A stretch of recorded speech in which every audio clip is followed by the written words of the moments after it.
Parashikues, mirë se erdhët, takohemi me të pashoq për një tjetër analizë mbi aktualitetin. Sigurisht temën e sotme na e diktoi padyshim vendimarrja e fundit e gjykatës kushtetuese, që duket se përmbysi gjithçka, ishte krijuar apo vetkrijuar në terren. E kemi fjalën për lënien në fuqi të kryebashkiakut të Tiranës, Erion Veliaj, edhe pse ky fundit në kushte izolimi. Ndërkohë, rrëzoi kështu paralelisht si presidencën, ashtu edhe qeverinë që u morën me procesin e shkarkimit të Erion Veliajt. Për të folur për këtë, unë kam një nga kandidatët që ishte shpallur tashmë, prej kohësh kishte nisur fushatën, por unë jam e bindur që kurdo që të mbahen zgjedhjet në Tirana, ai do të jetë sërish i gatshëm. Me mua në studio kreu i lëvizjes bashk, mirë se erdhët Arlin Çori. Faleminderit për ftesën. Një pyetje shkurt përpara se të kaloj tek i ftuari tjetër, u mërzita?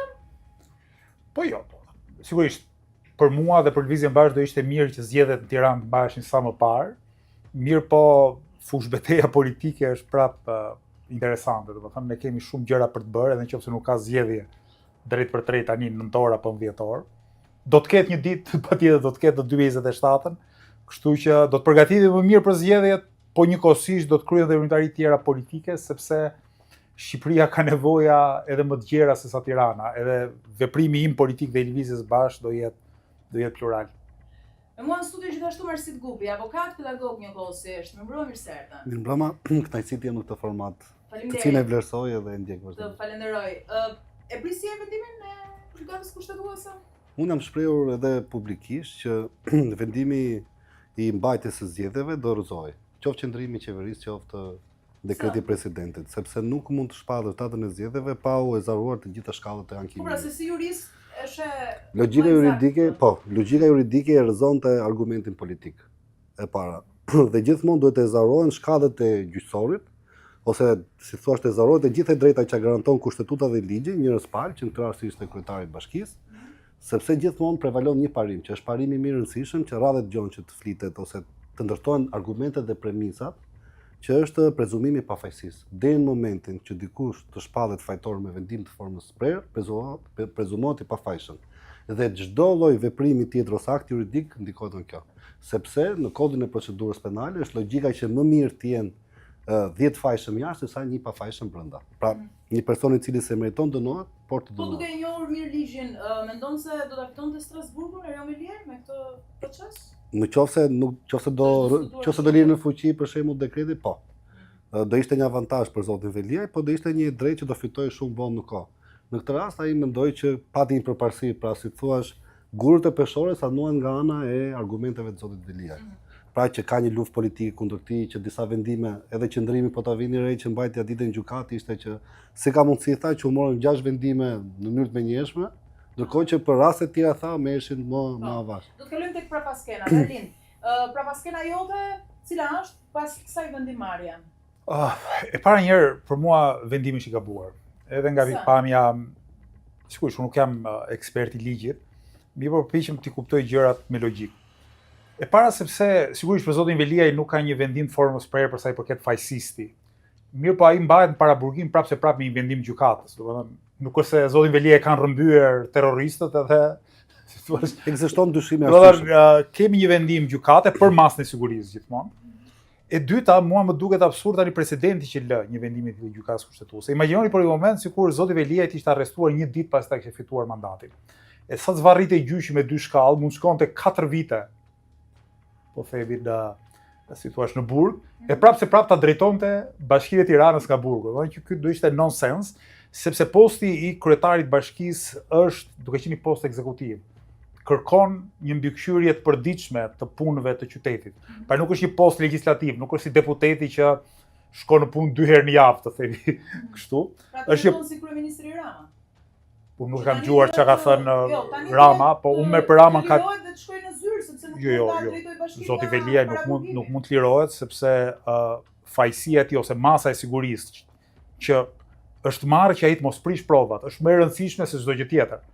Pra, ai po hetohet për korrupsion, për abuzimet e tyre dhe ai duhet të qëndrojë aty ku është. Mirë po, ajo që unë e kritikoj vendimin e gjykatës kushtetuese është precedenti sipas cilit imagjinoni, një kryeministër 4 vite të drejtojë nga burgu, sepse njëjta gjë është, nëse nuk ka një vendim në formës prerë, mund të ndodhë zoti Rama tani, ta marrin, ta hetojnë, t'i japin dhe masën e sigurisë para burgim, edhe ai t'i nënshkruaj vendimet e qeverisë nga qelia për 3 vite e gjysmë. Kjo ishte absurde edhe nga pikpamja praktike. Thëm kjo tani për arsyet që e kanë shtyrë gjykatën kushtetuese të vendosë, unë dyshoj se antarët e gjykatës kushtetuese nuk kanë qenë tërësisht lirë për ta marrë këtë vendim dhe dalim këtu te influenca e Ramës. Unë mendoj që Rama bën kot si pakënaqur me këtë vendim. Ky është një vendim që politikisht i intereson atij, sepse shumë çka ka ndryshuar në 2 muajt e fundit pasi ai ka shkarkuar Veliajin dhe ka thirrur zgjedhjen në Tiranë. E para nuk e ka pritur që kandidati e tij për Bashkinë e Tiranës ishte kaq i dobët nga pikpamja e komunikimit publik. Eugen Manasiliu është, ku diun, sikur zoti Rama të vinte vërdallë për zyrat e Selis PS-s dhe në punësin apo në punësin e parë do të ndeshte në rrugë, do ta emëronte kandidate, besoj do ishte më mirë ose kandidat do ishte më mirë se zonja Manasiliu. Zonja Manasiliu ka një profil. Zonja Manasiliu nuk ka qenë asnjëherë kandidate për një gjë serioze. Mund të ketë qenë, ku diun, po mund të ketë qenë shpërndarëse letrash, por nuk, edhe një herë, një gjë tjetër është menaxherja mbara paskelës e fushatës, një tjetër është fytyra kryesore e fushatës. Zonja Manasiliu nuk e ka këtë potencial, nuk e ka këtë kapacitet. Aq e vërtetë është kjo sa që zoti Rama në mënyrë gati të dëshpëruar e kishte vënë për një farë kohe faqen e vet në Facebook në dispozicion zonës Manasiliu. Do postonte videot Manasiliu, të merrën podcast Manasiliu, pikërisht për të kompensuar këtë mungesë të karizmës apo të personalitetit politik që ka Manasiliu. E dyta, unë besoj ka të bëjë me perceptimin e qytetarëve të Tiranës që kjo do të ishte një garë në tresh. Por nuk do ishte një garë vetëm mes 2 kandidatëve, PS-PD, po do ishte edhe Lëvizja Bashkë një konkurrente shumë e fortë. Për mendimin tim, Rama ja ka frikën garës në tresh, sepse është ajo garë ku ai vërtet rrezikon. Sikur ai të hyn në një garë ku njerëzit thonë kemi vetëm 2 alternativa, Rama, Berisha, pavarësisht se cilët janë kandidatët, ai ka besim që në fund fare njerëzit ca nga me hire, ca me pa hire do të votojnë më shumë për të se sa për Berishën. Duke qenë një garë në tresh dhe duke u menduar dhe nga qytetarët e Tiranës se ka 3 fitues të mundshëm kjo garë. Kjo s'do ishte gara e parë në tresh.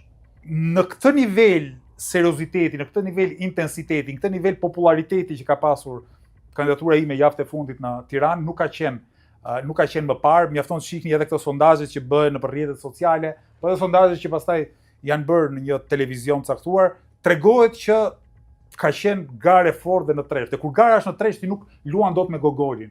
Pra nuk i thua dot votuese tradicional socialist që erdhi Gogoli Berisha, sepse ka një alternativë që nuk është e Berishës.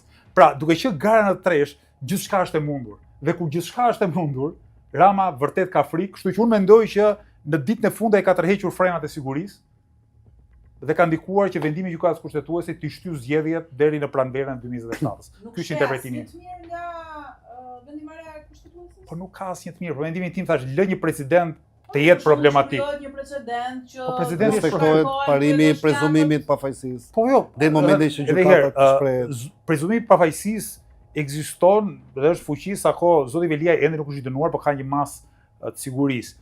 Nga ana tjetër, po e them edhe një herë, qeverisja nënkupton që ti të kesh mundësinë ta bësh detyrën tënde.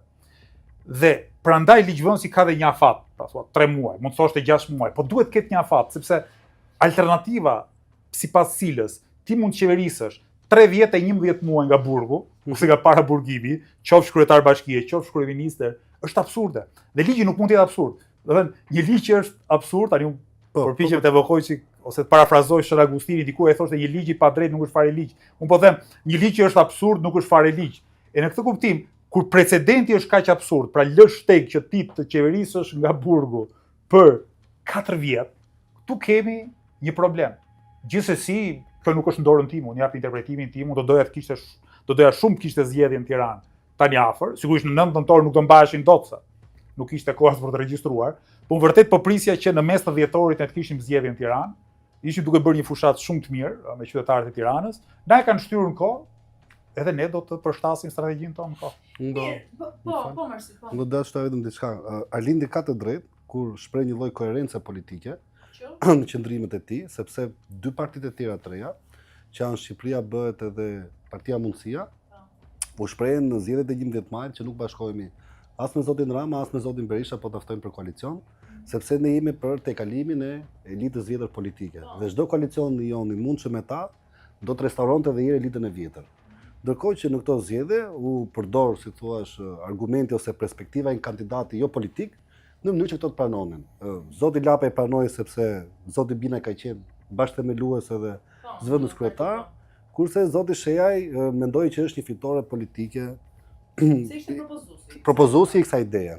Mirë po ka gjë dhe garantresh. Ama ka dhe një kundër argument për këtë, që nëse diferenca do të jetë e ngushtë, dhe nëse votat e lëvizjes bashk, po të bashkoheshin me këtë koalicion me bazë të gjerë, do sillin humbjen e Ramës, indirekt Arlindi mund të akuzohet si thua që nuk e ka mundësuar fitoren e opozitës të bashkuar. Pra, e keni paraprir këtij sulmi që mund të bëhet nesër nga partitë tjera opozitare, pra me idenë që në një lloj forme jeni paterica Ramës. Se ky është argumenti që përdoren ndaj jush sot. Këtë sulm na kanë bërë dhe dje, na kanë bërë dhe partija, jo vetëm sot. Në gjitha prime time-et kur dalin. Atëherë, ky sulm presupozon që votuesit e mundshëm të lëvizjes bashkë votimin, po të mos kandidoja unë, do votonin me do e mos ashtu siç duan ata që ma bëjnë mua këtë sulm. Paskush nuk e di se për këtë do votonin, po të mos isha unë kandidat, votuesit e lëvizjes bashkë. Për mendimin tim, shumica dërmuese për tyre thjesht nuk do shkonin fare të votonin, sepse nuk duan të kenë të bëjnë me asgjë që lidhet me emrin e Edi Ramës apo të Sali Berishës. Siç mund të thotë Berishisti që ti po bën lojën e Ramës, mund të thotë patronazhisti i Ramës që ti po bën lojën e Berishës,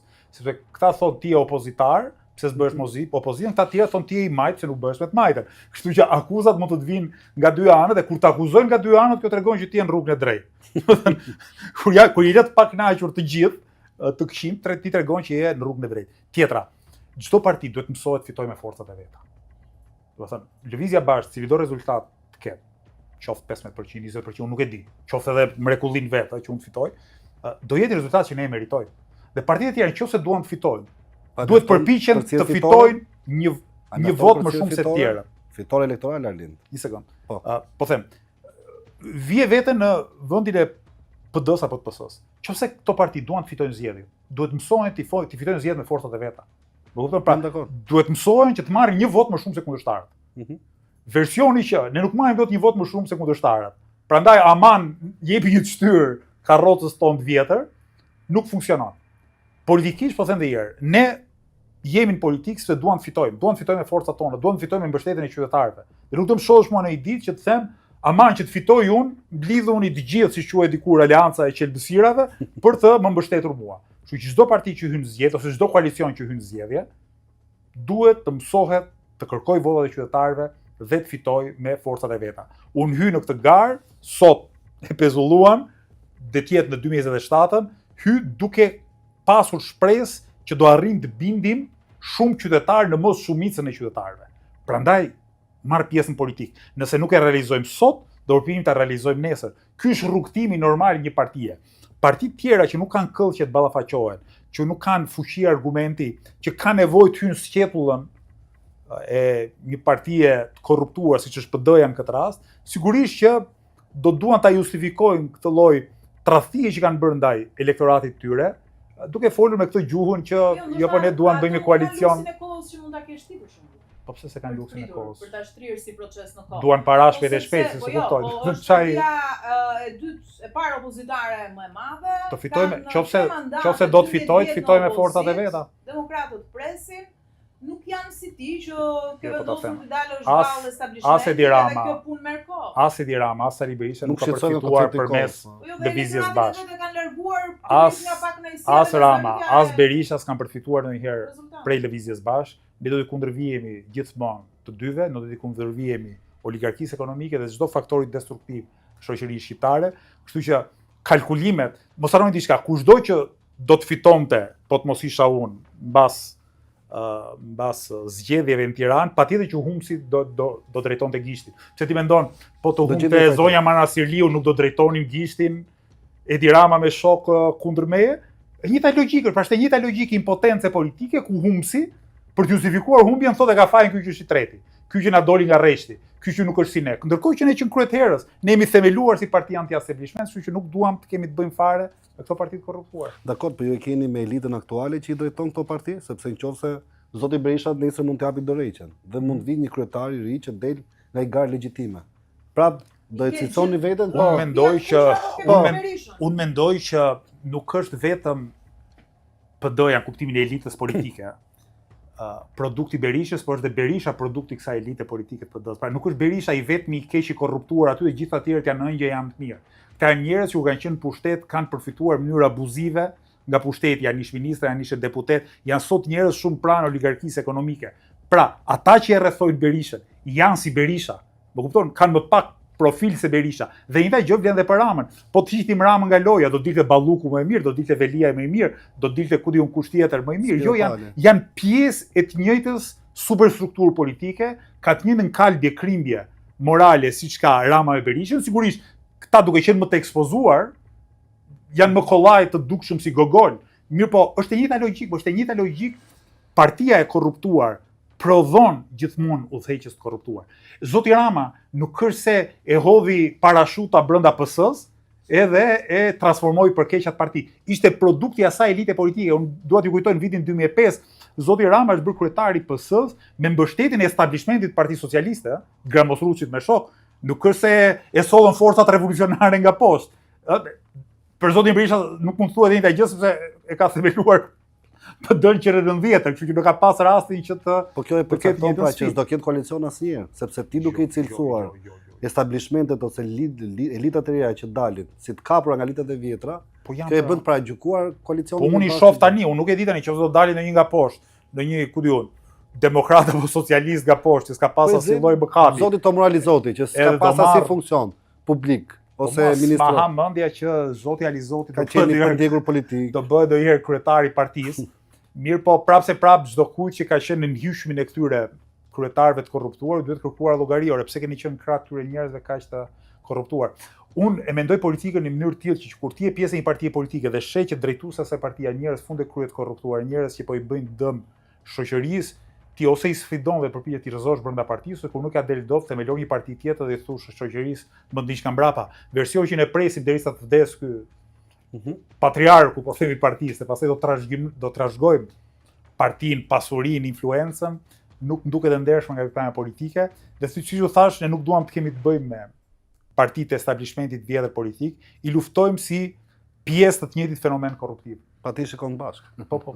E ndjej si konkurrent të fortë Flor Binajin për shembull, nëse do të mbaheshin zgjedhje, sepse ai nuk është kandidaturë partijake, kështu që i plotson ato kushtet që ke ti në optikën tënde. Larg establishmentit. Unë them të pranojmë të vërtetën, edhe të flasim me të vërtetën faktike dhe substanciale dhe jo me, po themi, ambalazhin. Florian Binaj ishte dhe mbetet sa ku është në garë kandidat rreth pari Sali Berishës. Nuk ka pikë në diskutim, në momentin që Sali Berisha identifikohet me ty politikisht, madje i rrëshiti goja dhe tha njëherë kandidati ynë i pavarur, edhe ynë dhe i pavarur. Lapsus që tregon të vërtetën, ai bart përgjegjësinë si ishte vërtet dhe plotësisht kandidati Sali Berishës, madje sugjerimi im do të ishte për të që të paktën të kishte atë, po themi, forcën që thosh, po unë jam kandidati Sali Berishës, e pranoj, e marr si përgjegjësi edhe do fitoj kësaj. Versioni që je kandidati Sali Berishës dhe bën sikur nuk e je Sali Berishën është themi tregon dobësi politike. Kështu që në këtë kuptim zoti Binaj nuk ka ndonjë dallim në substancë me çdo kandidaturë tjetër që mund nxirrte Sali Berisha në këto zgjedhje. Ajo që kam vënë re unë pastaj, dhe këtu do fusja edhe zonën Manseliu, se ajo është kandidati e zotit Rama, ajo dihet. Ajo çfarë pastaj i karakterizon dy rivalët e tjerë, që unë besoj ose paktën uroj të kem të tillë deri në 2027. Po, Binaj paktën ashtu deklaroi. Uroj. Ai tha që nuk e ndërpres fushatën. Do vazhdoj të jem fushat deri në ditën që do shpallen zgjedhjet. Shumë mirë. Ajo që un kam po unë njëkohësisht jam kryetar partie, kështu do të bëte shumë gjëra të tjera përveç se të bëj punë e kandidatit për. Na uroj që të mbajnë zgjedhjet që mos bëjmë punë kot. Kështu që ajo që mund të them pastaj për kandidatët e tjerë është që nuk e di a keni vënë re, jo vetëm profili i tyre ose personaliteti i tyre i ulët politik, pra mungesa e një karakteri të mirëfill politik. A keni vënë re që si zoti Binaj, si zonja Manasirliu deri më sot pothuajse kanë refuzuar dalje televizive ose debat. Debatet as bëhet fjalë. Po këto e kanë bërë shumë. Mor po fare asnjë njeri. Do të thënë që kanë refuzuar debatet kanë ndodhur. Unë s'kam refuzuar asnjë debat, madje i kam ftuar zonjën dhe zotrin që të bëjmë debat, kanë refuzuar të bëjnë debat me mua, kanë refuzuar të bëjnë debat me njëri tjetrin. Po ajo çfarë është e unike për keq në këtë rast është që zoti Bina dhe zonja Manasiliu kanë refuzuar dhe të intervistohen nga gazetarët. Më kupton? Po mirë, se nuk ishte ende zgjedhje, si thua. Do me që ti shpa kandidaturën një në zgjedhje. Se fushata formale një javë do të jasë, Nuk s'kishte as datë, as... Po datë ka pasur një herë, ka qenë data 9 fuqi deri para ndërhyrjes së gjykatës kushtetuese. Po them, zoti Bina ka dalë vetëm një herë tek, mos gaboj në një televizion. Zoja Manasiliu më duket edhe te podcasti i Ramës, po kaq, është shumë pak. Dhe në kushte jashtëzakonisht komode. Kjo tregon që ata kanë frikë përballen me gazetarë. Unë vi me gjithë qef në studion tuaj, domethënë ju mund të bëni çdo lloj pyetje, mund të ngacmoni, mund të përpiqeni të gjeni dobësitë e mia dhe unë jam gati t'ju jap përgjigje. Ata kanë frikë shkojnë edhe me gazetarë që janë jashtëzakonisht miqësor me ta, që mundësisht t'u japin pyetjet përpara që të përgatiten. Kjo tregon se sa të papërgatitur janë në komunikimin me publikun. Ti po thua që s'din të dalin as mirë as keq. Mor po edhe një herë. Ose nuk din të flasin ata, po kanë përshtypjen që një gjë është të flas. E lidh me bilancin që mbajnë mbi supë apo jo? Përveç bilancit, po them edhe një herë. S'din të flasin. Paaftësia për të folur në mënyrë bindse me publikun. Bilancin ban Florbinaj. Për të folur flet?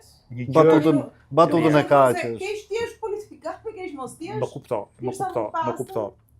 Nuk është një lloj të mbash më një tekst dhe ta recitosh. Dhe një gjë tjetër është të përgjigjesh pyetjeve të befasishme të gazetarëve dhe opinionista por rivalëve politik. Dhe nuk po them vetëm për zotin Bina, është e njëjta gjë që vlen për zonjën Manasiriu, janë të dy, pavarësisht profesionit që kanë, pavarësisht përvojës politike që kanë, janë të dy që kanë frikë të përballen me publikun dhe po Binaj nuk bën sens që të ketë frikë përballen me publikun se po atëherë unë do doja ta shoh përballë jush. Ju lutem, herën tjetër ftojeni. Apo kompleks. Për shembull nga mungesa e përgatitjes, për shembull. Mungesa e përgatitjes. Mos dish çfarë thuash. Mund të pyesi për gjëra që ti nuk ke fare kompetencë. Ti përgjigjesh dhe pyetjes ore çfarë raport ke me Sali Berishën, po ka shumë gjëra, nuk është vetëm çka ke bërë në të shkuarën. Është edhe je kandidat për Tiranën, di ndonjë gjë nga ky qytet. E di sa banor ka qyteti, e di cilat janë problemet, e di cilat janë zgjidhjet. Ka të ardhat në dhe ky është problemi. Këta janë kandidat vetëm formal. Prandaj u fshihen gazetarëve. U këtë po them, u fshihen gazetarëve, nuk ka ndodhur asnjëherë. Erion Velia ka pas dhe ka shumë të këqija. Por të paktën një herë në ca muaj dilte sigurisht me gazetarë që i kujdesej vetë ishin ata, por ama dilte në televizor. Belind Kliçi dilte në televizor, lutej që dilte sa më shumë në televizor, këta fshihen. Madje ata që i kanë vënë, Rama dhe Berisha, unë besoj duke ditur sa dobët janë komunikimi publik, i fshehin, i mbajnë nga mbrapa në mënyrë që të mos ekspozojnë dobësitë e tyre. Ky është avantazhi jot dhe disavantazhi shqiptarëve, që ti ke përballë këta kundërshtar, të cilët nuk dinë të krijojnë frymë politike, nuk ndërtojnë argumente politike në raport me problemet reale që ka bashkia, por mendoj që janë disavantazh për gjithë shqiptarët sepse dy partitë më të mëdha vënë dy figura të tilla, duke marrë për premis gjithmonë në opinionin tënd dhe mendimin tënd, të cilët nuk dalin ose nuk pranojnë ballafaqohen, për shkak sepse nuk ndërtojnë dot legjitimitet politik, mendoj që tregon një lloj degradimi shumë të madh të kastës politike dhe të elitës politike. Okej, tani pak marrësit lutem si jurist. Le të themi të mirat që prodhoi vendimarrja e kushtetuesës. Një e mirë që prodhoi vendimarrja e kushtetuesës, mendoj që krijon një ide më të qartë në lidhje me mbajtjen e datës zgjedhjeve. Të paktën unë që flas nga perspektiva e avokatit.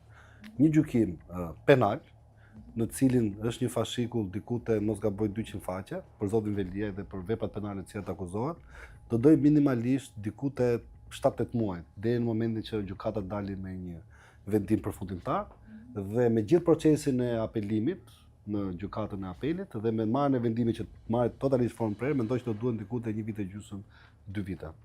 Që të zërohet fati përfundimtar i procesit rregull ligjor në mënyrë që t'i japet mundësia për të zhvilluar data e zgjedhjeve, vetëm nëse do ketë ndonjë surprizë që zoti Velia ketë ndonjë problem shëndetësor ose ndonjë problem madhor me veten, ose e dyta është që t'japi vetë dorëheqjen.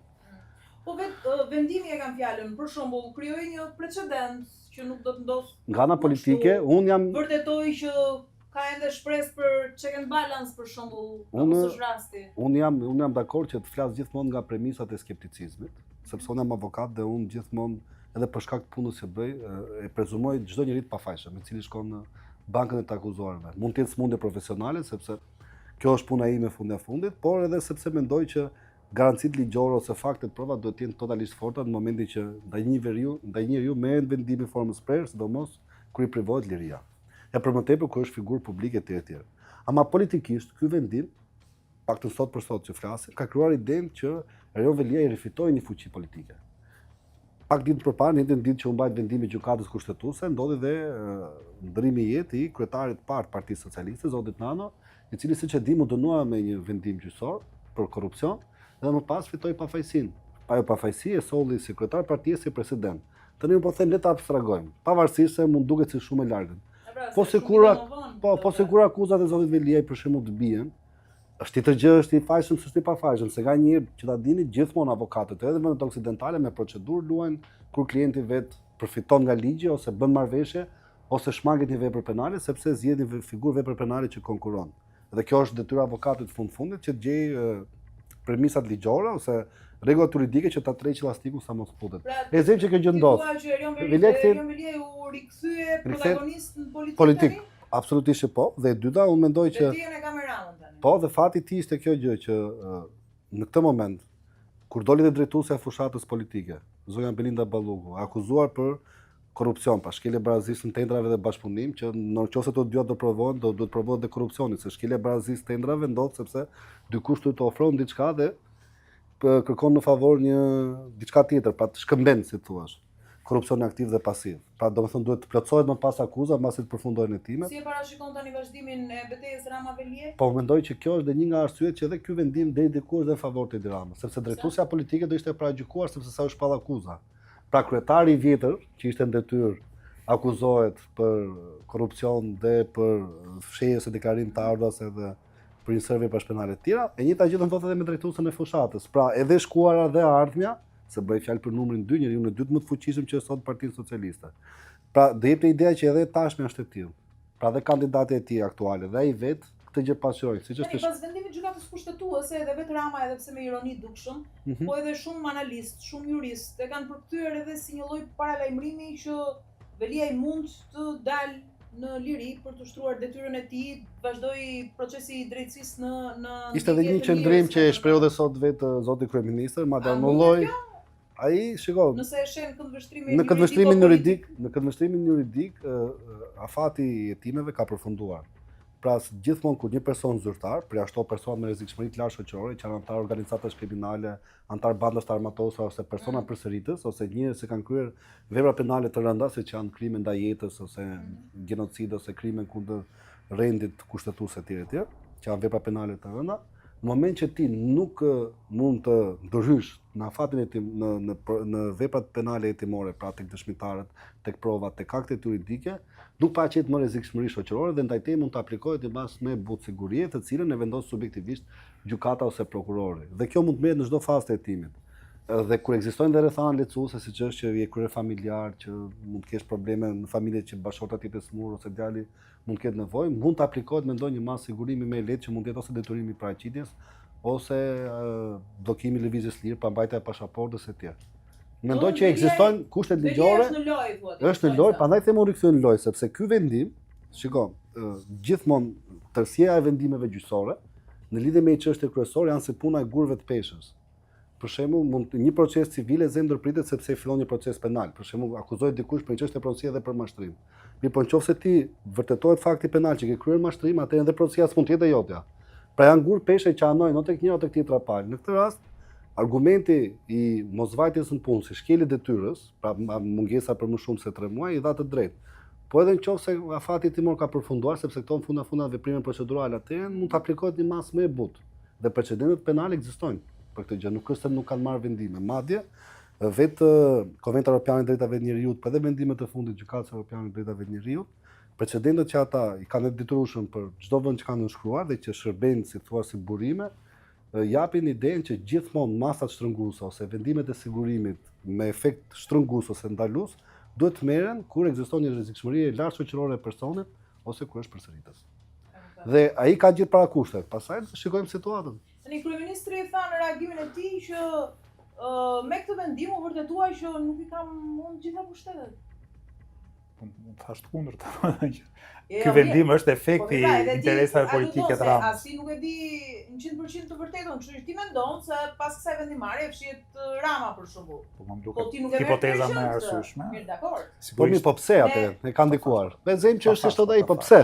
Se i ka interesuar që të shprehin provë ligjit. Ka qenë probabiliteti lartë që të mos bëhesh një zgjedhje, sepse imagjinoni sikur Rama të humbte këtë zgjedhje. Do besoj që ka qenë probabiliteti më i lartë se kurrë që sikur zgjedhjet bëheshin tani ose në dhjetor, Rama do të humbte zgjedhjet. Dhe prandaj e ka shtyr, bëra një analizë tërë për kandidatët dhe për gjithçka tjetër. Mirë po, ka edhe diçka që tregon në fakt mënyrën si qeverisë Shqipëria. Zoti Velia është në burg, në çdo shtet tjetër, zëvendësi i kryetarit mund ta zëvendësojë kryetarin dhe shteti të funksionon në përtitshmërinë e vet. Ajo që Rama ka thënë, edhe ajo që është edhe në sy gjithëve, është që këtu po iku koha, institucioni paralizohet. Që thotë këta nuk kanë arritur të ndërtojnë institucione. Jo, Velia ja delegoi në atë kohë. Mor po, edhe formalisht i mund t'ja delegosh. Por ai nuk formalisht duke mbruar zonjën Ristani. Formalisht zonjën Andoj Ristani. Formalisht ka delegim, formalisht ka kryetar në detyrë kushdo qoftë aty. Por faktikisht bashkia nuk funksionon. Dhe kjo tregon dobësinë e institucioneve shqiptare të krijuara nga këta që kanë pas pushtetin deri më sot. Se po u them edhe një herë, bashkia dhe çdo institucion tjetër ka një strukturë, ka ndarje detyrash në bazë ligjit, që edhe po mungojnë detyrë kryetarit, cili do qoftë, puna të vazhdoj, po jo mos mbledhen më plerat. Jo të, si thua, bëhet qyteti i pajetueshëm sepse mungon kryetari. Rama në fakt i ka shtyr fort zgjedhjen në Tiranë gjatë verës, sepse ka kuptuar që bashkia po kolapsonte. Nga pikpamja e menaxhimit të përditshëm, askush nuk kishte frikë për të bërë detyrat elementare. Dhe kjo tregon primitivitetin e organizimit të institucioneve në Shqipëri. Po ju them edhe një herë, institucionet, po të lexosh ligjin, funksionet janë shumë të qarta.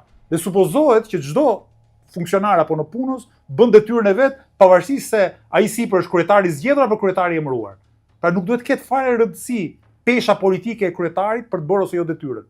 Mirë, ajo që ndodh në Shqipëri është që kur mungon ai që konsiderohet i madh i pushtetshëm, ai që zëvendëson, pavarësisht se ka gjithë atributet ligjore për të dhënë vendime, nuk e merr njëri seriozisht, sepse këta kanë ndërtuar një administratë funde krye politike, që thotë, nëse në punë si bashkisë nuk e bën detyrën, ai nuk ka frikë nga ligji, ai ka frikë nga pushteti politik, ai nuk e dëgjon për shembull zonjën Ristani, ai dëgjon atë deputetin që e ka vënë aty në punë dhe që bën kryesisht punën e patronazhistit dhe jo të funksionarit bashkiak, ndërkohë që në një shtet normal, një shtet organizuar sipas parimeve të së drejtës, në punësi do kishte gjithmonë merakun e atij që ka më sipër.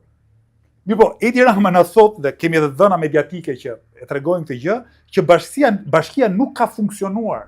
Nuk ka funksionuar në kuptimin e përditshëm të gjërave më elementare në mungesë të Velia. Dhe kjo prap është përgjegjësi e Ramës, e Velia dhe gjithë atyre që kanë ndërtuar këtë shtet, le ta quajmë patrimonialist ose neopatrimonialist, domethënë një shtet në cilin po nuk pate një dorë të fortë sipër, gjërat nuk ecin. Ndërkohë që shteti i së drejtës nënkupton që është ligji ai që i bën gjërat të ecin në shtratin e tyre.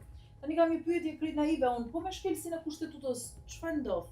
Se gjykata kushtetuese vërtetoi që shkelsi është kryeministri, për shembull, qeveria ndodh gjë me shkelsin jo. Shiko, normat kushtetuese nuk kanë sankcion si normat penale. Domethënë janë më shumë norma deklarative. Dhe ka dhe diçka që të konsiderohen si vepër penale, duhet lidhet me një të drejtë që është mbrojtur nga kodi penal e para, dhe dyta të ketë një interes. Në kuptimin pra se dikush mund ta vendosë në këtë lloj forme sepse është i bindur ta shuar arsyeton. Këtu nuk ka figurë vepre penale. Për shembull, dikush e mendon që nuk ka pasur nevojë që të pritej ezaurimi i rrugëve gjyqësore, por duhet shpallej data. Dhe këtë ka bërë në varësi të bindjes subjektive. Është pak a shumë se vendimi penale, përcakton vetë kodi i procedurës penale, kur le margin. Kjo vepër penale thotë për shembull dënohet nga 3 vite deri në 12 vite.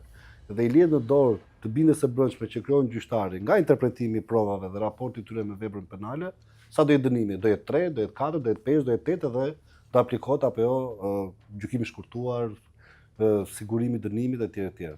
Në këtë lloj rasti mendoj që nuk ka ndonjë qëllim i cili të jetë në cënim të ndonjë interesi ekonomik ose në cënim të interesit kushtetues, pra të sigurisë kushtetuese. Nëse pastaj garantohet ose faktohet, që është shumë e vështirë, që kjo ka qenë thjesht një lojë ligjore, pra e kanë ditur që do përfundoj kështu, po thjesht kanë dashur ta sfumojnë, atëherë diçka tjetër. Po e thash, gjithmonë normat kushtetuese duhet të ndiqen nga normat penale në mënyrë që të paraprijë vepra penale. Për shembull, kushtetues thuhet e drejta pronës është mbrojtur me ligj. Në kodin penal sanksionohet nëse cënohet pronës sa dënohesh. Ne nuk kemi në kodin penal në parapritje, nëse dikush për shembull ka një bindje subjektive në lidhje me disa probleme dhe përplasje institucionale, nëse del që gabon, a ban apo përgjegjësi ligjore. A ka ndikim sigurisht indirekt SPAK me këtë vendimarrje? Ka ndikim indirekt sepse fakti që nuk kanë dalë në përfundim të gjykimit, shkallës parë, i kanë dhënë zotit Veliajt më shumë kohë, sepse vazhdon prezumohet i pafajshëm. Jo, flas vendimarrja e kushtetueses, a do të ndikojë tek SPAK-u për vazhdimsinë e kapitales? E kuptova. Është në kundër. Po, Pra do jetë gur peshe që të anoj nga pafajshëm. Edhe si një mesazh për ata edhe. Po, unë mendoj që edhe në raport. Se vetë kryeministri kështu je shumë e saktë. Edhe në raport me deklaratën e kryeministrit dhe ky vendim mendoj që mundohen të krijojnë një farë ndikimi që të merret një masë sigurimi më e butë. Prandaj them edhe atë parashikim, sepse shiko, çdo lloj produkti institucional është edhe produkti kushteve politike, publike të kohës. Nuk mund të jetë shkëputur jashtë tyre. Biles autorët më ndej konstitucionalizmit e thonë këtë gjë që vendimet konstitucionaliste ose gjykatave kushtetuese, gjykatës lartë gjithmonë janë edhe produkti i debatit publik dhe i qëndrimeve. Nuk janë të përfshirë jashtë tyre, madje edhe vetë sistemi gjyqësor nuk është jashtë sistemit politik, është regulatori i sistemit politik sepse është një nga 3 pushtetet. Në këtë lloj formë, a është e drejtë, a është e pa drejtë, ngjehet në varësi të interpretimit dhe të fakteve të provave. Unë për ta përfunduar analizën time do të them këtë gjë. Si avokat unë vlerë këtë gjë nga eksperienca ime, qoftë edhe në gjykatën e posaçme, në gjykohë, jo vetëm në shkallë të tjera, që këtu bëjnë 8 faqe ose 10 faqe vendim, në të cilat 5-6 faqe i mbushin me kompetencë, legitimitetin, fabulën dhe një faqe ose gjysmë faqe bën interpretim prove. Ndërkohë që do të jetë e kundërta. Procesi penal është interpretimi i fakteve dhe i provave në raport me vërtetimin ose jo të fajësisë. Sepse edhe në gjykatat në Amerikë, në sistemin pra common law, thuhet proof, not proof. Jo i fajshëm i pafajshëm, por provohet, nuk provohet.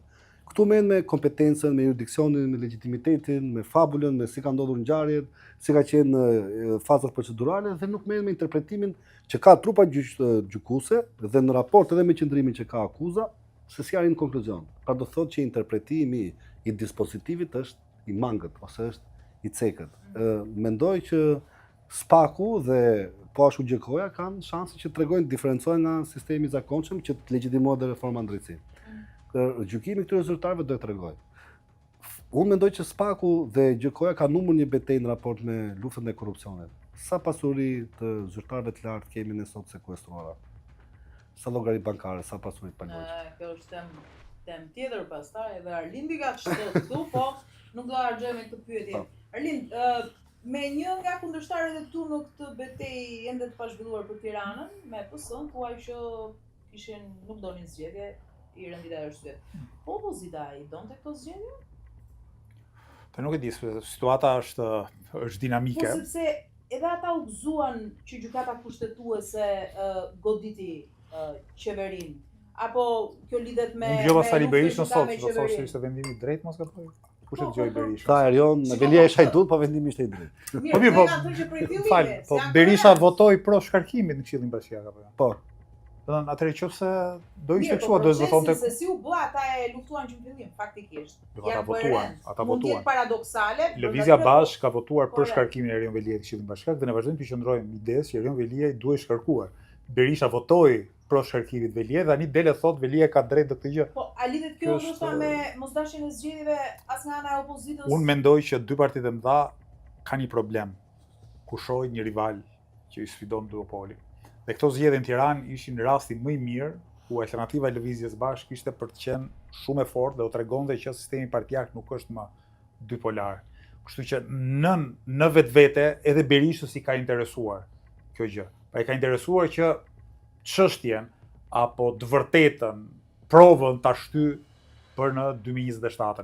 Përndryshe unë nuk do e kuptoja entuziazmin e Berishës pse Erion Veliaj fitoi gjyqin. Po dua të lidhem çik edhe me çfarë po diskutoni pak më herët, se për mua ka rëndësi edhe kjo. Nesër kur të merret një teoria armiku tim është miku im, po nga pikpamja e ngushtë taktike mund të jetë, në politikën mendoj të jetë parimore para se të jetë taktike ose strategjike. Strategjia duhet të jetë në shërbim parimit jo ana sjellta. Zakonisht Shqipëria është e kundërta. Gjëja më pa vlerë janë parimet e pastaj vetëm taktikat apo lëvizjet për përfituar në gjë personalisht bëhen të rëndësishme. Po ka shumë rëndësia që po thoshte Marsiti pak më herët. Shikoni, imagjinoni nesër një kryetar të ri bashkie që shkon të ballafaqohet me akuza të rënda, do ketë presion të fortë nga gjykatës që të mos marrë masa të paktën para burgimit, ose që hetimi të jetë në liri, pavarësisht se akuza mund të jetë shumë e rëndë, pavarësisht se personi i detyrë mund të ketë fuqi të madhe për të prishur provat apo për të kërcënuar dëshmitarët. Po, pse se e interpreton edhe ndryshe ti që gjykata kushtetuese vendosi një precedent që nesër pas nesër kryebashkiaku prit një herë të mos Jo, deri në përfundimin e fateve hetimore mund të merret mund të vendoset, mund vendoset ky standard që deri në përfundimin e fazës së përfundimit të hetimeve mund të ndërmerret një masë me karakter shtrëngues ose ndalues dhe me përfundimin e hetimeve në cilën veprimet e tij aktive nuk mund të ndryjnë në fakte dhe provat dhe në dëshmitë e personave që do jenë pjesë e procesit, mund ndërmerret një masë më e butë. Kur vjen puna për s'ka për ndodhur asnjëherë që unë të jemi shkarkueshëm për arsye korruptive. Sepse tani mos harroni diçka që kur të akuzojnë për çështje korruptive duhet të kesh bërë diçka. Nuk mund të marrin kështu nga hiçi, vetëm në qoftë në një vend fund krye diktatorial. Nuk jemi ende aty fatmirësisht, ku njerëzit zhduken natën. Pra, unë nuk ajo që thoshte Velia pak më herët që unë po luftoj edhe për Arlind Qori që do bëhet një ditë kryetar bashkie, nuk është fare vërtet se në rast se qytetarët e Tiranës do mbzgjedhin, as minimalisht nuk do t'i ngjaj Veliajt edhe atyre që i kanë paraprirë. Ati, po, fakti që kanë gënjur të tjerë nuk do të thotë që unë po gënjej, jo? Domethënë, fakti që edhe hipokriti e pretendon të vërtetën nuk do të thotë që ai që thot vërtetën ka më pak drejt në atë që thot. Por, po them edhe një herë, është vërtet problem ky tani që një zyrtar i shtetit ku ka prova, indicie që është i korruptuar, ka një proces hetimor që përpiqet ta vë me shpatulla mbas murit, ku ka një vendim gjykate për masën e sigurisë, prapse të jetë i imunizuar. Pra të jetë, si thua, para burgimit mos jetë për zyrtarët e zgjedhur, të jetë për gjithë tjerët. Kjo është e rëndë. Pra, çdo qytetar tjetër kur merret një masë sigurie, është i barabartë me të gjithë të tjerët. Pra qofse unë si e për prezumim prezumimi i pavajsisë vlen për të gjithë. Pra ma prapse ekzistojnë masat e sigurisë. Ekziston para burgimi. Përndryshe çdo vrasës do priste vetëm vendimin e gjykatës apelit përpara se të futej në burg.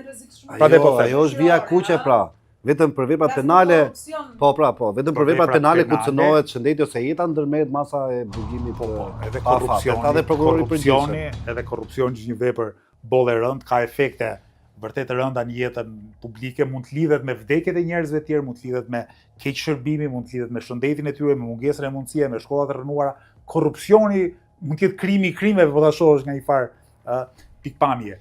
Po ajo që do të them unë është këtu që një qytetar tjetër që kryen të njëjtë vepra penale ose është i dyshuar për të njëjtë vepra penale, mund të marrë masën e paraburgimit, ndërkohë që një zyrtar i shtetit thotë jo, mua jo, sepse mua më ka zgjedhur populli. Se Erion Velia këtë thoshte praktikisht. Pra thoshte që me që unë jam zyrtar i zgjedhur, unë duhet të hetoj imunitet.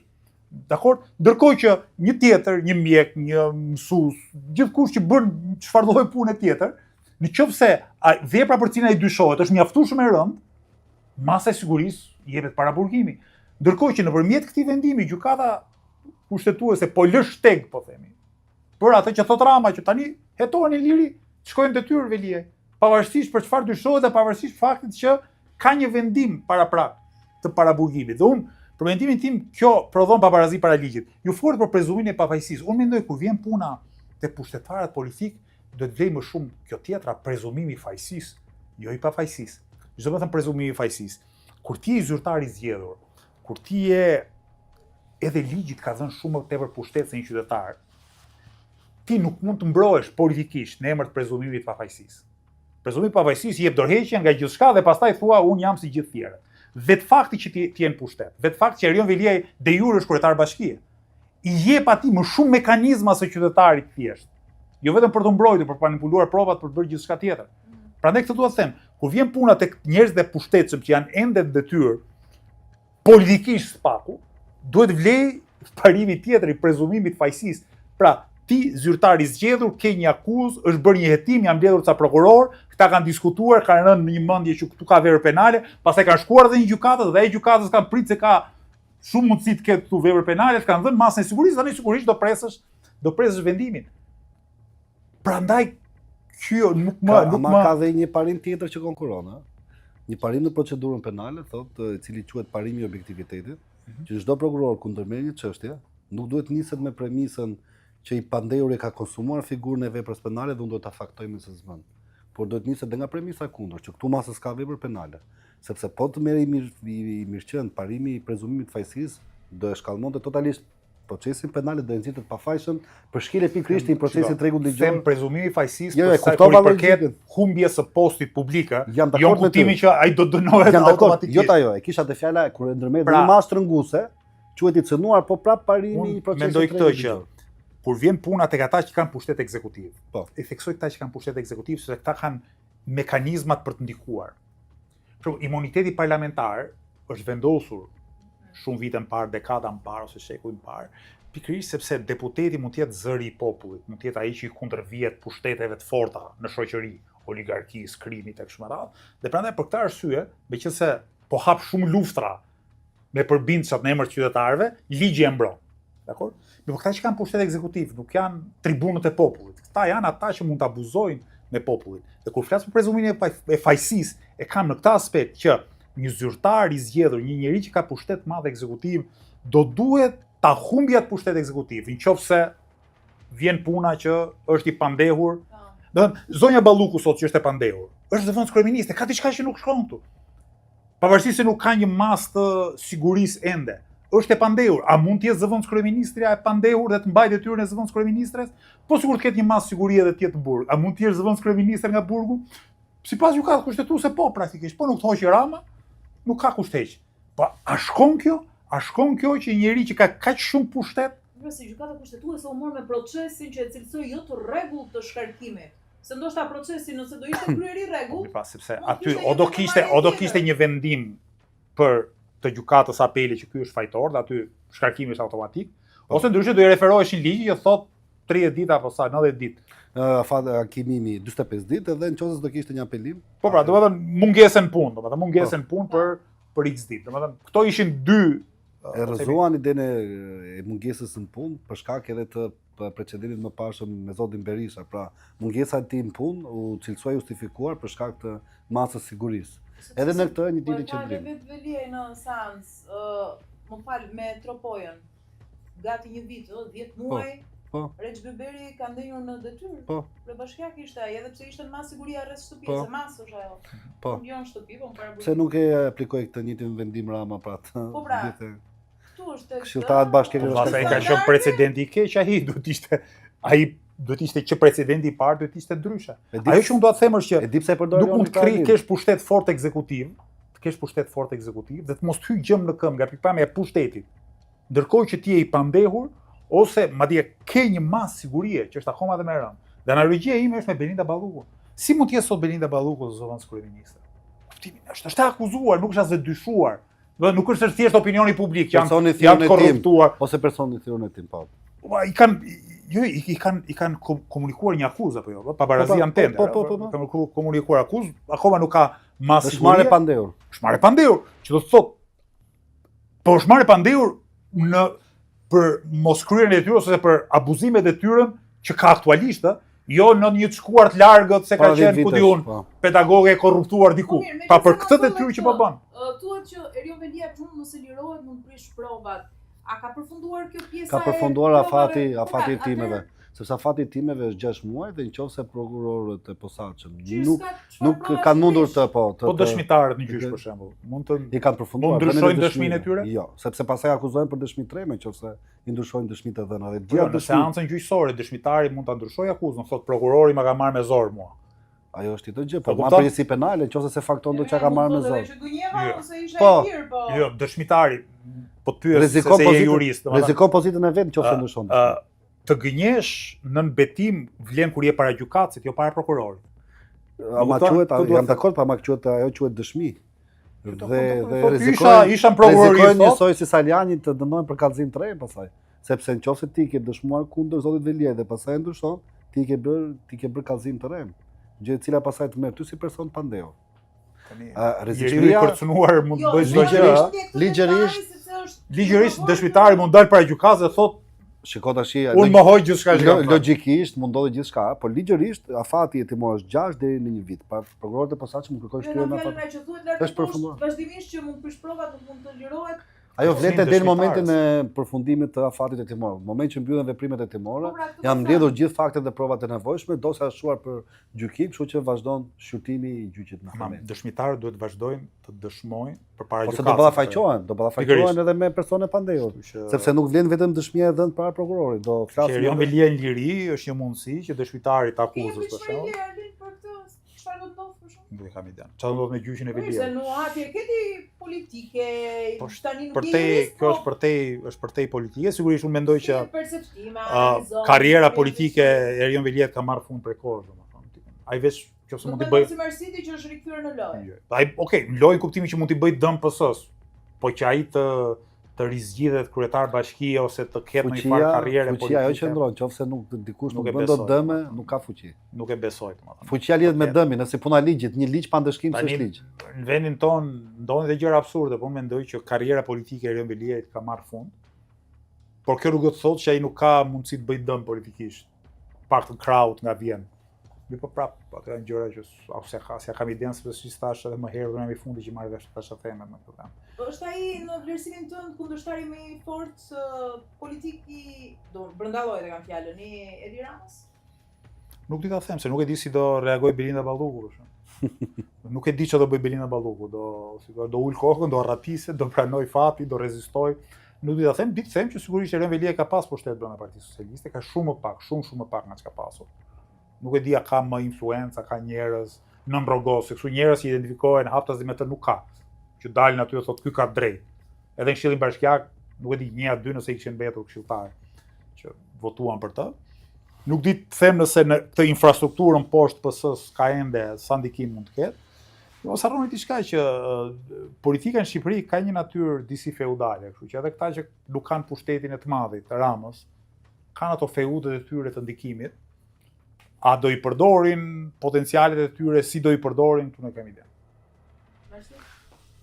Unë mendoj që realisht Erion Veliaj ka qenë numri 2 i Partisë Socialiste dhe po rikthehet me këtë vendim të jetë numri 2. Pse e mendoj kështu? Ka qenë një person i cili ka pasur minimalisht 10 deputet brenda listës Partisë Socialiste që kanë qenë deputet të tij. Madje edhe në disa raste është imponuar zgjedhjeve të zotit Rama, siç ka qenë precedenti Xhafaj, ku zoti Rama e nxori nga dera dhe Erion Veliaj e futi nga dritarja, pavarësisht në renditjes që kishte në listës. Dhe kjo gjë ka ndodhur me sër deputetësh tjerë, që ka qenë Etien Xhafo, Toni Gogu, që kanë qenë djetë që gjithë njerëzit e Erion Veliaj. Ama fakti tregoi që në momentin që Erion Veliaj u arrestua gjatë detyrës, ushtrimit detyrës, edhe votimin në Këshillin Bashkiak, që i cila ishte një ngjarje që nuk ishte domethënë vazhdimsi asaj protestës madhe para Spakut edhe para GK-s, me gjithë figurat publike të cilat në një lloj forme detyroheshin një borxh. Sepse nuk pam që në nga ato figura publike që dolja ditët në atë protestë, shpejt tash që sa vendimi mirë ose etj etj. Ama mendoj që ka një efekt domino. Pse e them këtë? Shiko, dy gjëra janë, nuk mendoj që ka rrugë të mesme. Ose gjatë janë në favorin tënd ose janë kundër teje. Nuk mund thua që nuk e di. Ose po edhe jo edhe ndoshta. Sepse siç e ka thënë edhe një mendimtar i djathtë që unë e vlerësoj zakonisht se është një nga autorët e mi të preferuar të Edmund Burke, e vetmja keqja që mund të bëjë mirë është kur nuk reagon ose kur nuk vepron. Kjo e ndihmon keqin në mënyrë indirekte. Dhe unë kam këtë në raportin me ekstremitetet, në kuptimin që po ti mendosh gjërat që as pro as kundër ti humb. Siç ai thonë në lidhje me aktivitetin publik, unë mendoj edhe me qëndrimin. Ama tek pjesa pasaj e procesit penal, e realizimit, e faktimit të akuzës së tij, mendoj që edhe kjo është e pragjykuar, sepse Erion Veliaj për shembull ka një çështje që quhet çështja 5D. Atëherë pse nuk u hap një hetim ndaj tij për këtë fakt, qofse do kishte realisht vullnet. Po akuzohet për blerje, veshmbathjesh. Pra, e kam këtu fjalën që po ta analizojmë edhe nga prapavia politike, jo thjesht iniciativa ligjore, nuk ka pasur realisht vullnet politik që Erion Veliaj dënohet. Se në moment që ndaj teje ngrihet akuza më e dobët e mundshme, për si thua për veprën penale më. Po pse vullneti politike vendos punën e drejtësisë? Unë mendoj që sistemi i drejtësisë, sidomos në një vend si Shqipëria, nuk është i pandikuar nga vullneti politik. Ka një lloj varësie, por jo autonomi të plotë. Pse? Sepse po të kishte autonomi të plotë, për shembull, ne nuk kemi parë një oligark që të marrë ose në një nga mamutët e mëdhenj financiar që operojnë në tregun shqiptar që të meti pandehur. Ndërkohë që këtu ka 35 vite që flitet për një bashkëpunim midis botës biznesit, botës krimit edhe politikës. Qofse realisht do ishte e shkëputur dhe autonome, do kishim në një bankën e pandeurve. Ku dëgjon, qoftë për mos zbatim kontrate, qoftë për mos deklarim të saktë të ardhurave, mënyra e fitimit të këtyre parave, a ka ndonjë mbështetje ose ndonjë favorizim këta nga ligjet veçanta, nga VKM-t veçanta. Për shembull, do të sjell në vëmendje vetëm një rast. Pse e mendoj që nuk është e pavarur? Zoti Dymani ka shprehur që Netha ka thënë me shumë të vëmendshëm edhe ndaj deklarimeve publike, deklaratave media e tjera. Kur zoti Rama ka qenë i ftuar tek emisionet pak ekspozuar dhe zoti Ylli Rakipe i bënte një pyetje në lidhje me faktin penal kur një veprim ligjor ndërmerret në interes të subjekti. Dhe zoti Rama në një moment i thotë për çfarë ke fjalën për VKM dhe për ndërtimin që po ndon Saran, për atë pronarin në një medie etj. Domethënë ai pranoi vetë që kjo VKM është bërë për një person caktuar, i cili është pronari një nga media. Dhe pse nuk pati jetim, nëse do ishte e pavarur, pra, nëse këta realisht janë kaq të ndjeshëm ndaj deklaratave publike, dhe sidomos ai ishte konflikt interesi, domethënë tarish që të bësh një vendim Këshillit të Ministrave me idenë që të favorizohet një nga ata që cilësohen si është kjo statusi që kanë këta për siç e ka investitor strategjik, që ai të ketë të drejtë për Porti i Limionit e kjo? Urdhë? Porti i Limionit, kjo është ngjarja? Porti i Limionit apo pra atë? Po. Po mirë, po te intervista e Erben Ahmeta ishte ndryshe. Jo, më fal. Si ti të nxjerrësh një vendim Këshillit të Ministrave ku të favorizosh një oligark caktuar? Edhe kjo nuk quhet. E ndjekur ti, nuk do thotë që e kanë ndjekur ata. Dakor, kjo është gjë tjetër. Kjo është tani ta shtri pak pyetje unë më gjër Erlin. Për shembull, ti si kryetari i Lëvizjes Bashk, si njeri kundër establishmentit, atë është rritur shpresa me kalimin e kohës, sepse koha mendoj unë mbase nuk punon në favor të këtij establishmenti. Thënë më shkurt se shkoqur, Edi Rama pas 12 viteve në pushtet, në ç'është pozicion është sot? Parë në të gjitha këndvështrimet, që lidhet pastaj kjo gjë, varësisht ju jep ju shpresë, ju rrit shpresën, ju ul pritshmëritë, ju bën më pesimist, ju ul durimin. Kur të gjithë ishin pesimist mbas 11 majit, pas fitores numerike të Ramës, unë kam thënë disa herë publikisht që kjo është fitore jo organike. Nuk është një fitore që reflekton entuziazmin apo mbështetjen e vërtet të popullit shqiptar për Ramën. Kjo do të jetë, do vazhdoj që ndroj këtij mendimi, që do të jetë një lloj fitore e pirros e tij. Dhe ja kaluan pak muaj, pse di. As gjysmë viti ose çiku shumë se gjysmë viti dhe Rama sot që po flasim, për mendimin tim është detyruar të shtyjë zgjedhjet në Tiranë. Përfituroni për një moment sikur Rama t'i humbte zgjedhjet në Tiranës në nëntor apo dhjetor. Se si progres raportin për Shqipërinë? Se si nga Marta Kos. Shqipëria nxënësi shkëlqyer. Unë mbaj mend që në vitet 95-96 gjithë faktorët ndërkombëtar e quanin Shqipërinë e Sali Berishës shembullin. The Shining Star e quanin, ylli i ndritshëm. FMN-ja, BE-ja, flasin për 96, plastin firmat piramidale, e një vit do pasu shkatrua gjithë shteti. Unë nuk i marrë seriozisht progres raportet, që kanë shumë arsye geopolitike se sa të reformave duhura të një shteti. Ajo që unë kuptoj është që njerëzve ka ardhur majtundës, kjo s'ka diskutim, dhe dyta, sa më shumë kalojnë muajt, aq më tepër po kërkojnë një alternativë të re, po kërkojnë diçka të re. Unë kam parë një javë të fundit që kanë bërë fushat në për Tiranë që mbështetja e qytetarëve ka qenë disa herë më e lartë për diçmëri. 11 maj e patën për ta 11 maj mos harro diçka që në 11 maj parti që e kanë deklaruar veten të reja. Pavarësisht se mendimin tim vetëm Lëvizja Bashke përmbush këtë kriter, po ama parti që deklarohesh si të reja, të paktën në qarkun e Tiranës nuk kanë marrë mbi 11% votave. Ose në Bashkinë e Tiranës mos gaboj, kanë marrë mbi 11% votave dhe nuk ka ndodhur kurrë më parë që të kemi BPN formale të paktën në parlament 3 parti të reja që çajnë atë pragun e hyrjes në kuvend. Që thot, shoqëria shqiptare po piqet. Sigurisht nuk janë ende aq shumë ndoshta të donin ne të gjithë që të ishin, mirëpo gjërat po ndryshojnë shpejt dhe mos harro diçka nga ana tjetër. E keqja ka kontradikta të brendshme, e korruptuara, e kalbura, shpërbohet edhe përmes forcave të brendshme. Por nuk janë rastësi këto, Velia e këtej, Balluku andej, Rama në anën tjetër. edhe paktet mes tyre nuk qëndrojnë, sa kohë interesat në lojë janë interesat pista. Në këtë kundërshtim unë pres që në muajt e ardhshëm të kemi ndryshime të shpejta politike dhe nuk më duket komod Rama në pushtetin që ka, pavarësisht se mund të ketë 80 kusur deputet, 82 apo 83, ta nuk po e mbaj më të mirë, nuk është pushtet real ai. Kur shoqëria të te kalon, kur shoqëria është pjekur më shumë se ty, atëherë këto janë kambanat e alarmit. Po bëj një analogji tjetër me historinë. Ky sistem që ne kemi është 35 vjeç, 34 vjeç, është, po të bëjmë një analogji me sistemin e shkuar, është si Shqipëria fund viteve 70, kohën e regjimit diktatorial. Tjetër gjë ishte në 45-ën, tjetër gjë ishte në 55-ën, tjetër gjë ishte në fund viteve 70 dhe vitet 80 që plakos kriza.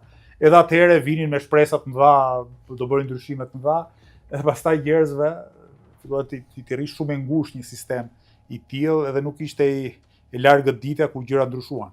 Sigurisht, aso kohë ishte më e vështirë, sepse haje plumbin kokës po të kërkoje ndryshime politike. Sot unë besoj është më e lehtë sepse fundja ne kemi më shumë liri. Jo se na kanë falur ata, e kemi fituar vetë si shoqëri me përpjekjen tonë. Dhe kësaj këtë liri mund ta përdorim për mirë. Mund ta përdorim që t'i vëmë para përgjegjësisë të korruptuarit dhe të krijojmë, të fuqizojmë një alternativë të mirëfillt politike dhe shoqërore. Okej, dua ta mbyll me Marsidin, po duke u rikthyer sërish tek vendimi i gjykatës kushtetuese. Është mërzitur kryeministri? Si e mendoni ju? Unë do analizoj nga të dyja perspektivat, që dëgjuesit tanë pasaj ta zgjedhin vetë cilat duhet më e besueshme. Perspektiva e parë është që e them që zoti Rama intereson. Cilat do ishin arsyet që do ishte i kënaqur pra dhe jo i mërzitur. Zoti Rama është shumë i ndjeshëm ndaj sondazheve dhe gjithkohë sondon, edhe kur nuk kemi zgjedhje. Në horizont, mat si thua besimin e njerëzve dhe bën anketime sondazhe të brendshme për ta ditur se si është përqindja e mbështetjes dhe ku mund të cedoj dhe për çfarë arsye mund të cedoj. Fakti që doli një sondazh i cili e tregonte në marzhe shumë të ulta, gati humbse zonjën Manastirliu, mendoj që është një arsye që zoti Rama ka interesuar ky vendim i gjykatës kushtetuese dhe jep kohë.